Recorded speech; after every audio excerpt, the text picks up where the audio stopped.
యెహోవా రాజ్యము చేయుచున్నాడు, భూలోకము ఆనందించునుగాక, ద్వీపములన్నీయు సంతోషించునుగాక. మేఘాంధకారములు ఆయన చుట్టూ నుండును, నీతి న్యాయములు ఆయన సింహాసనమునకు ఆధారము. అగ్ని ఆయనకు ముందు నడుచుచున్నది, అది చుట్టూనున్న ఆయన శత్రువులను కాల్చివేయుచున్నది. ఆయన మెరుపులు లోకమును ప్రకాశింపజేయుచున్నవి, భూమి దాని చూచి కంపించుచున్నది. యెహోవా సన్నిధిని, సర్వలోకనాథుని సన్నిధిని పర్వతములు మైనము వలె కరుగుచున్నవి. ఆకాశము ఆయన నీతిని తెలియజేయుచున్నది, సమస్త జనములకు ఆయన మహిమ కనబడుచున్నది.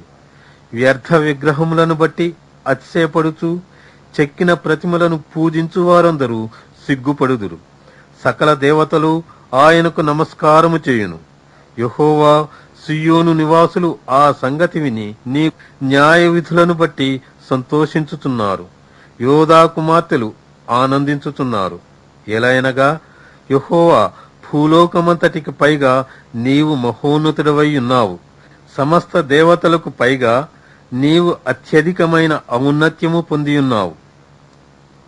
యెహోవాను ప్రేమించువారలారా, చెడుతనమును అసహించుకొనిడి. తన భక్తుల ప్రాణములను ఆయన కాపాడుచున్నాడు. భక్తిహీనుల చేతిలో నుండి ఆయన వారిని విడిపించును. నీతిమంతుల కొరకు వెలుగును, యథార్థ హృదయుల కొరకు ఆనందమును విత్తబడి ఉన్నవి. నీతిమంతులారా, యెహోవా యందు సంతోషించుడి.